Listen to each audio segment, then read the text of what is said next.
Started talking about the history of Chanukah, and we spoke about how the Greeks came to being. We spoke about how Yavan was already HaKadosh Baruch Hu. We already spoke about Yaf, became Yefes, and how it took many years till they evolved into a country Yavan. We spoke about Sparta and Athens. And then we spoke about Alexander the Great. Alexander the Great was the one that actually was the one that took Yavan and created a country out of it. We spoke about Alexander the Great with Shimon HaTzadik. Alexander the Great, even though the Greeks were and forced everybody to go along the way they saw how things should be. At the same time, he was very kind to the Jews, and he had a tremendous kinship based with Shimon HaTzadik because of the dream he had. And then then Alexander the Great either gets poisoned to death or he drinks himself to death. After he dies, there's nobody that's able to maintain the whole world the way he did, and it gets split into four different countries. And we're going to talk a little bit about today. So last year we spoke about the war of the Maccabees, what it really was like, and things like that. This year, we're going to try to show a little bit how many halachas, and we're going to talk about the Nes Chanukah through the words of the Tanaim of the time, and through the different gzeres that happened to understand how things devolved by Chanukah. We're going to see an interesting thing. Until the point of Chanukah, we don't have anything written. No one ever heard of in the Mishnayos Yochanan Kohen Gadol teaching any halachas. There's no Matzio Kohen Gadol teaching any halachas. There was no machlekes in Klal Yisrael.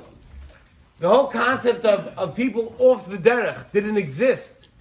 The whole thing, it never, there's Klal Yisrael, large swaths of Klal Yisrael forgot halachas.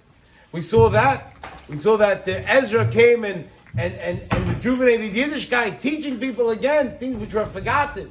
But now we forgot it as a whole. The concept of Klal Yisrael split. People not from, people not following, koifrim, tzedukim, all that, and this never existed. There's no machlekes in Klal Yisrael even. So how it evolved, and we're going to see that so many halachas that we know of today, so many gemaras that we're aware of, only happens in this tkufa right now that we're about to talk about. So after Alexander the Great dies, so the country they get split into four, but really there's Talmai and Selikos. Now there's a lot of Talmais, and by the way, for those Googling, I think Talmai has a P in front of it. So am I right about that, Mayor?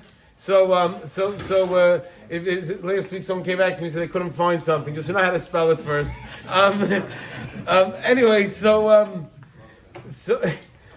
the kids, it'll split into two. And Eretz Yisrael was under the Egyptian Talmai for about 100 years. Now, what's interesting is what the Gemara tells us about that in Egypt itself, in Alexandria, which was a huge city, a huge Jewish city, the Gemara in Sukkah, Daf Nun Aleph talks about what was going on there. So right now, the Yidden are basically in Yerushalayim. That is the center. We're going to see soon the Maccabees are going to run to Modi'in.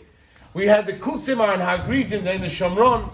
But the Yidden are basically in Yerushalayim. That's really where they are. But in Egypt, the Yehuda says that anybody who didn't see the Diofustin, which was a beautiful, massive Beis Medrash in Alexandria Shel Mitzrayim, Lo yirah b'chavodim shel Yisrael, you never saw what the honor of Klal Yisrael. They had 71 benches of gold, and they had 71 zakenim. They had a bima in the middle. They had the chazan of the shul. Now, by the way, we speak about this all the time.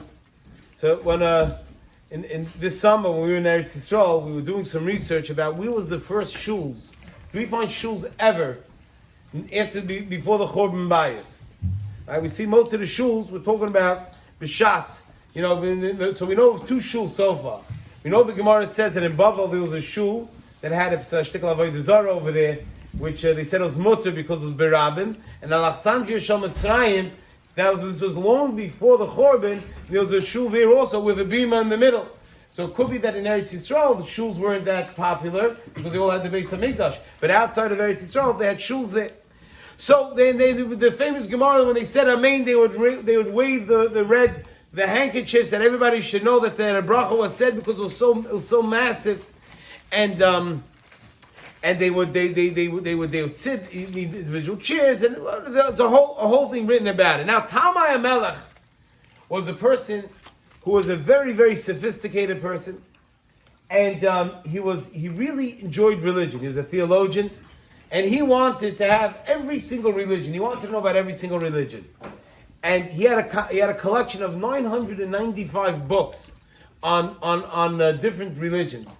And he said, I need to get to 1,000. 1,000's a nice round number, and he obviously wasn't a Sephardi, otherwise he would have wanted like 1,001 or something. But he wanted 1,000.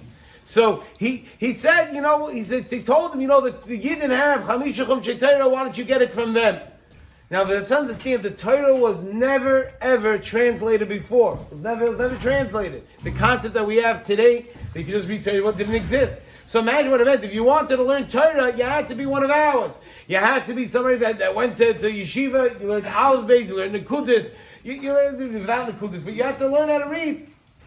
So he comes and they sent him some svarim, but he hopped right away that this is not the real deal. They sent him 5 svarim. He sent back and said, I need the real deal. So they sent him back. They came to the Kohen Gadol at the time, and Elazar Kohen, he said, at this point, you're not getting another choice. I need the thing. So he asked them for 72 chachamim. I think Josephus writes 70, but 72 chachamim, the Gemara tells us, Kohanim came together, and he said, I want each one to go into an individual house, and you have to all translate the Torah, so we could compare notes and see whether you're pulling a fast one on me. Everybody knows the fact that they were machavin all to the same changes. They had Elikim bara Bereshis instead of Bereshis bara Elikim. Nas Adam b'Tzalmenu. They changed that and said Es Adam b'Tzelem b'Dmus. Because anything which we have Chazal, which explains to us what it means, because he didn't have Chazal, they would think that it was Kvira, Arneves, all these types of things. He was so excited when he translated the Torah. And what really was the problem, the Gemara says it's one of the saddest days in Klal Yisrael. But the Yidden in Alexandria, Mitzrayim, they were very excited as well. This started becoming a zach that now Yidden and Goyim were able to talk and learning together. Now this was not something which was dedicated to us. Torah all of a sudden was perverted in a sense that now it was open for the world to discuss, and all of a sudden they were able to have connections and conversations with each other, and that was actually a terrible thing, because as culture started becoming closer, they started saying, okay, listen, you're learning from us, we'll learn from you. And Alexander, who never bothered the Jews and allowed them to do what they wanted to do, all of a sudden now, they're not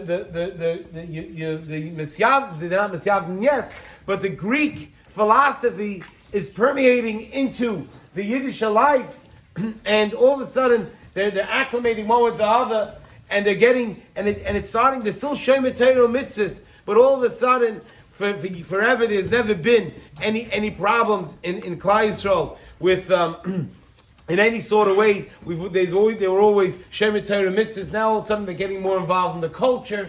So they weren't fry yet, but they weren't misyavnim yet, but they certainly were embracing the Greek culture, and that's how it slowly started. Where things really changed is Antigonus Tishoichai. That's when he had his Talmud Tzaddik and Baisis, and he said, "Al-Ti kever misham shezerav v'amnas kabel pras." That don't do things in order to get rewards. So they said, that means that there is no rewards, and that means that there's no elam haba. And they went off the derech. They became the tzedukim and the baisusim. They ran to Hagrizim. They hooked up, I think, with the kusim over there. And all of a sudden, this is when the Klal Yisrael is now going to see. This is the start of the story of Chanukah. How things are really going to get bad. There's a fellow by the name of Yosef ben Tuvia. And Yosef ben Tuvia is the beginning of the Talmud rule at that time. He wanted to. The Kohen Gadol at the time wasn't just a person in the Beis HaMikdash. The Kohen Gadol at the time ran all of the politics. He was the geopolitical center of everything. He was in charge of the taxes. We understand that the government in Eretz Yisrael, the whole second base of English, for the most part, till the Tkuf after the Chashmonaim, they were always under a rulership. So their rulership didn't really care, just pay us money and we'll leave you alone. So the Kohanim were in charge, the Kohen Gadol was in charge of the tax collection, they were the head of the IRS, they were in charge of, there was a tremendous treasury that they were in charge of. So Yosef ben Tuvia was an animal, he was a Rasha Merusha, and he started raising tremendous amounts of money. And it's well known that in Ashkelon, he came into Ashkelon, that was the first city he came to, and they didn't want to give him the money, and he killed 20 people. It was the first time the Jews were mamish. They started killing each other, and all of a sudden, all the Misyavnim started joining him, and all of a sudden they started thinking money's involved, power's involved, and all of a sudden they became very good friends, and he had many, many more people, including many Kohanim, that came and joined him. So now you have for the first time that there's there are Yidden that are actually changing, and they're no longer what we're talking about at that point. Everybody's from, and then we're going to see a little bit how the world is starting to change. Now it may not be at the point of time. I might be a little bit later now with Antiochus, but let's just think about it for a second. How would we know if everybody's from? What halacha is very negeya if everybody is not from? All right, so now think about it in the times of the Beis Hamikdash, when the Beis Hamikdash was kayin, trumas, maisris, zecha. I mean, even today it's negeya, but especially then when everything was deiraisa. Right, so now if you go to an Amoritz, right, there's halachas of tumah. Can I go into his house? Imagine anything you have to know. Tumas midras, tumas mesit, magia, and all these halachas. You have to be a Talmud Chacham. Maestros, everybody had to give trumas to maestros. How do you know if the guy took off truma? You go to eat by somebody's house. Could you trust his hachsha or not? So forget about hachsha. You don't know if he took off trumas and maestros. He had to be a London. He couldn't go to a store and buy a good hachsha. Today, if you have a yid person, even if he's not the most erlich yid, if he has any respect for another person, he Googles OU, or he goes to OK, or whatever it is, he gets a hachsha and you're good to go. But in those days, so you didn't have those things hachshem, so how could you trust it? So the Gemara says over there, Yochanan Kohen Gadol, the Zion and Mebez and Saita, he did a poll, and he went to do research to see what's going on. A Yidin Taket giving Trumas and Maisus, and it turned out that Truma people were still giving. Yom Kippur was still happening. And by the way, it's interesting, even the Misyavnim kept Purim and Yom Kippur. But he found that Truma they were giving. But Meiser, nobody, the oil was not, Kimat, nobody was giving. So he didn't know what to do. So they were Masak and halacha called Demai. Demai means that if you're unsure, that you have to take over, you have to give Meisers again. Now not Meiser only, and not Meiser to Levi, because that's the din of Moshe Mechavel V'Raya. But Al Kabanim, regular Meiser, you had to do that was halacha of Demai. The Rambam says, B'mei Yochanan Kohen Gadol. It said Hilchas Meiser Perek Tes halacha Aleph. In the days of Yochanan Kohen Gadol, Shoyach Shimon HaTzadik, Sholchu Bezdin HaGadol, they sent out the Bezdin and said, Ubatku B'chol Gvul Yisrael, Matzu Shakol Zir and B'Truma Gedol Mafrishin Oitza. Truma they were doing. Aval Meiser Rishon, or Meiser Sheni, or Meiser Oni, Hoyo Ame Aretz Mi Yisrael, Makil and Alasim Lo Yom Mafrishin Oitza. L'kach Gozru Shlo Yinem and Ala Meisers, Ela Anoshim, Nemonim Ksherim. So it comes out, and the Rambam says, Aval Ame Aretz, but he's saying, Safik Genin Nemonim Lo Musarin Hein. So this comes the first time that we see a concept in Klal Yisrael, Yidin who are not Shemet Torah mitzvahs. It comes the first time. And it gets far worse. It gets far, far worse. Because what happens is after Talmai, there's a new war between the Salikin and Talmai, and of course every time there's a new thing. Talmai who died, this is a type of maniac he was. That this is the Talmai, the one that translated the Chumash, was his son. Before he died, he says that he should take all the Yidden, because when he wanted to go into the Beis Hamikdash, and they didn't allow him into the Beis Hamikdash. The Kohanim were from, so it is what says in Arul going into the Beis Hamikdash. He didn't allow him in, and he tried to because he wasn't allowed in. He tried to force himself in, and he collapsed. He collapsed, and he took it as a sign, and he went back to Mitzrayim. He came back to Mitzrayim. He was so angry. He told them to take a stadium. This was psycho. Take all the Talmidei Chachamim in Mitzrayim, which was a massive amount of Achzan Yisham Mitzrayim, bring them into a stadium, and he had hordes of elephants to come in to trample all the tzaddikim who were tied down. And mamish, it was in mamish and Neis Gully. It was leading up to Chanukah that the elephants did not trample on any of the people. And as a matter of fact, they turned on a lot of the Greeks that were trying to get them into the stadium, and they crushed a lot of them. And then that was it. They were saved. Then after Talmai died, his son, and he was a shtickle loser, so they took him over, and that's where Antiochus takes over. Now Antiochus was called behind his back. He was called a psycho. He was called the crazy one. But the truth is that Antiochus, even with all his craziness, he wasn't looking either to go after the Jews. That wasn't his issues. But the sad part, what really happened with Antiochus was that Yochanan Kohen Gadol was his brother became a Misyavin. His brother became one of the he was one of the people that became a Hellenist, and he changed his name from Yeshua to Yason, and he changed his name, and he came in front of Antiochus, and this is the first time we know in the second base of English a lot of the Kohen Gadol were Tzedukim. This is the first time, I think, maybe will correct me if I'm wrong, but I think the first one was Yason, which is Yochanan Kohen Gadol's brother. He went to Antiochus and offered him a tremendous amount of money. He says, let me become Kohen Gadol, and he allowed him to become Kohen Gadol, and once he started, he opened up a gymnasium and place for gladiators right next to the Beis Hamikdash. Where David is, there was actually a huge tower, which ended up being a tremendous Beis Zionis. I mean, Mamish is amazing. In moments, Klal Yisrael went from a pristine environment, and as the Hellenist philosophy started coming in, they weren't Kaifrim. These were from a Yidden. Just taking in a little bit culture, just more culturally sensitive people. And slowly but surely, or not even so slowly, within 100 years, you'll see most of Klal Yisrael is no longer from. Most of Klal Yisrael are Hellenists. Most of Klal Yisrael are secularists. Most of Klal Yisrael is turning on the few remaining from people in Klal Yisrael. And at that point, it's after him became somebody Menelos.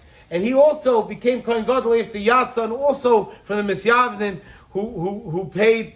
And then a rumor came out that Antiochus was killed in war. So the Jews were all excited. The Fruma Yidden went, they threw Menelas out, and they started celebrating. It's over. We can take back Yerushalayim. Antiochus hears what happens, and he comes back and he says, Lahashmid, Laharig, Lahabe, destroy every single Jew you could find. And they went there, they did a shechita. There was 40,000 Yidden, 20,000 were killed, 20,000 sold as slaves. I mean, it was something which was a shechita. 40,000 were killed, 40,000 sold as slaves, and it was just like it was something which the first time ever in the history of Klal Yisrael, these Gzeir Shmad. Now from here and throughout the rest of Gullus, there's going to be Gzeir Shmad. Feels like every couple hours throughout history. As you're going to go through history, the first Gzeir Shmad ever is happens right now. But what's interesting to me is if you want to see, so if you want to see a lot of it, a lot of what we talk about. And we talk about that, in history, if we go through the Mishnayos, right, so we said there was no machlekes yet. The first machlekes was about smicha on a behema, I think, right? Was that smicha on a behema on Yom Tiv? I think is the first machlekes. Is it? If I'm wrong, someone correct me. Riding on a horse and Shabbat on the so on Yochanan, right? So that was Yossi ben Yezer, and so there really wasn't any machlokes in, and so who you're talking about at that time? Mordechai Tzaddik from Purim is still alive at Chanukah, lived a very very long time. It's an old man. He's still alive. Yossi ben Yezer, he's the first of the Zugais. He's going to be killed by the Yevanim, and his nephew is from the Misyavnim. And he's on a horse, he's going to get killed. And his nephew tells him, he says, it's a Gitzah Yid, it's a Gitzah Bashefa. He teases him.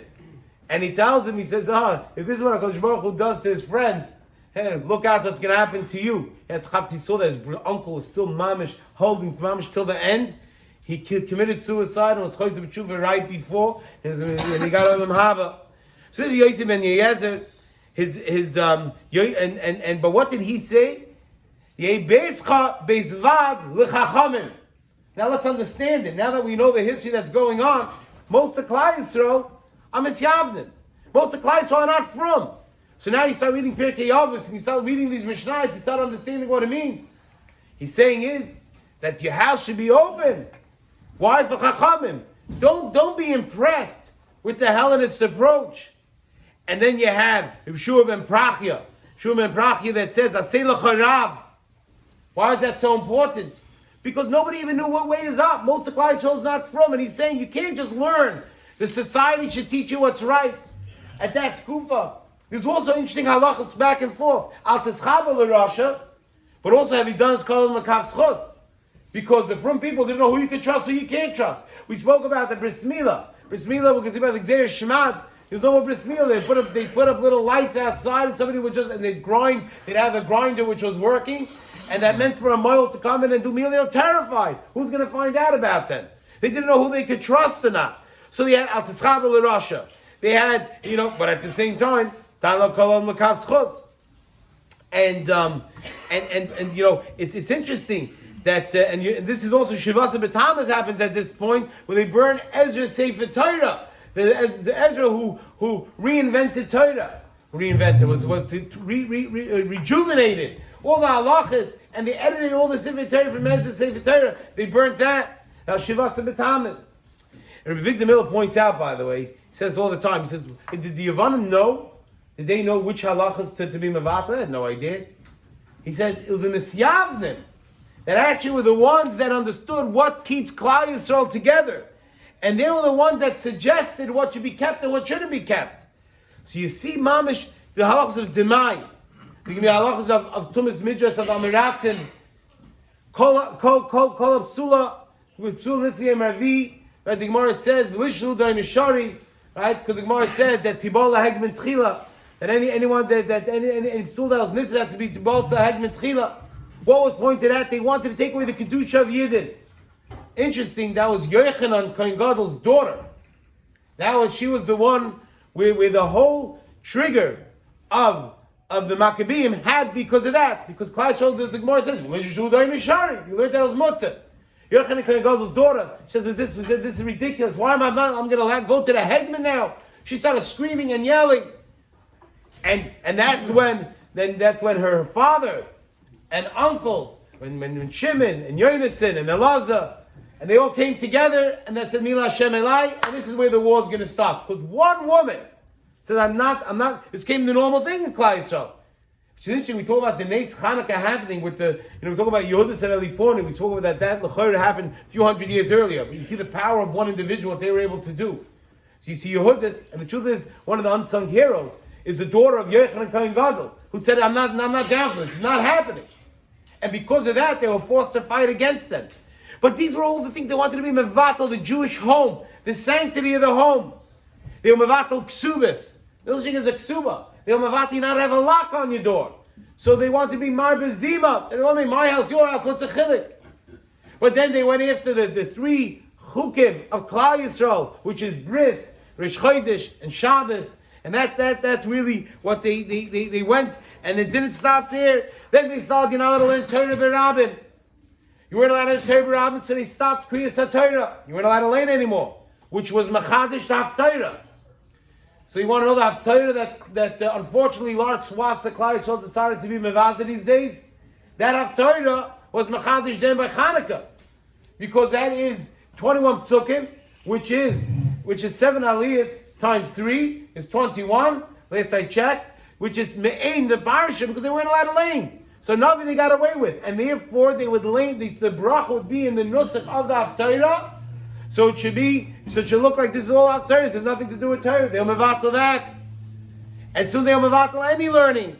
And so much, and that's why so much of a Klal Yisrael, of the stories that we know, that this is going to come into being in the times of Chanukah. So and really where things also, the Yavanim, when they took Elazar Sarah Kohanim, he was already a very, very old man, and he was the Elazar Kohen that translated the Gemara for Talmud. So he was the one And they liked him because he was the one that opened up the world into Torah. He was the one that had it translated. So he came to him and said, look, he said, we don't want to kill you. We don't want to kill you. We have respect for you. You had a close relationship with the government for all the time. So he says, we want you have to be kaif. You have to go against Yiddishkeit. He says, it's not going to happen. So he said, we don't want to kill you. He said, you know what? He said, you don't have to do anything. Just fake it. He said, I'm not going to fake it either. So I'm not going to do anything. So they begged him. He said, listen, he said, if I fake it, then other Yidden are going to think it's okay. And when he heard this, when he said, I have nothing to do with it, I don't want to be accused of it anymore, they killed him as well. And this is where Chana and his 7 children, this is where all the famous stories that we grew up with are in this tkufa. But you see from this, I think such a powerful thing. We spoke last year a little bit about, and spoke about a lot more about what it means, about all the wars and what the wars really looked like. But it's also Miriam Bas Bilga. Miriam Bas Bilga heard she was from the Mishmar, the end of Gemara in Sukkah. Lucas, she yelled at the Beis Hamikdash, at the Mizbeach. She said, you wolf! You take all the kabbanas of the Yidden and look how they're getting slaughtered. And she took a slipper and banged on the Mizbeach. And they said, she was able to talk like that, didn't stop with her. It's her father already. So her whole Mishmar and Beis Av, forever and ever, is going to get punished. But you see from here something so powerful. Most of Klal Yisrael, we never had a thing of people off the derech. There was never such a thing. We never had a thing of people do believe, don't believe. Everybody believed. Once we allowed culture to start getting involved, it seemed very innocent in the beginning. Just I want to know, a gymnasium, very cool. Well, I'm not going. I'm not doing any averis. I'm not eating chaza. Keeping everything. And a lot of times we don't understand why do we have to protect ourselves from the outside world. Why is it? And even now, as I'm saying it, most people are thinking, okay, that was in those days. And today, what am I talking about already? So what he's saying, we have to be sheltered. But that's what the reality is, that it happened slowly. It happened a very, very slow drip. You know, the slow slide to Hellenism was literally by allowing that. But more importantly, how we think about it today, Klal Yisrael, I don't know how many Jews there are. There's what, maybe 12 million Jews, 10 million Jews? I mean, it's not more than that, is it? Yeah, it's 18. Up to 18? Right, so we're losing more Jews now than we lost during the Holocaust. I mean, we're losing Jews at a clip. Now we think about it, let's say it's 18 million Jews. How many Yidden are from? And of the Yidden are from, how many Yidden are truly keep Shulchan Aruch and everything like that? We're talking about mamish times of the Yavanim. The number is so microscopic. You know, we grew up, you're in Lakewood, you're in Towns River, you're in Borough Park, in Williamsburg, you're like, wow, everyone is from. Everyone. You know, when you think about the numbers, it's like we're nothing. In Eretz Yisrael, we're 20%? 0.2% of the world. 0.2% of the world. And how much percent of Yidden are from? Of Jews? growing. Right? It's growing. It's so growing because unfortunately Yidden are becoming goyim. But you know, it's not a joke. So we see that this is something to hold on, that to see that the few that we are, what the difference we're able to make, HaKadosh Baruch Hu should help that everyone in our own lives we should keep the purity of our home, to protect it from all the forces that they sneak into us and slowly take us over. We should be zeicher to have a lechtige Chanukah.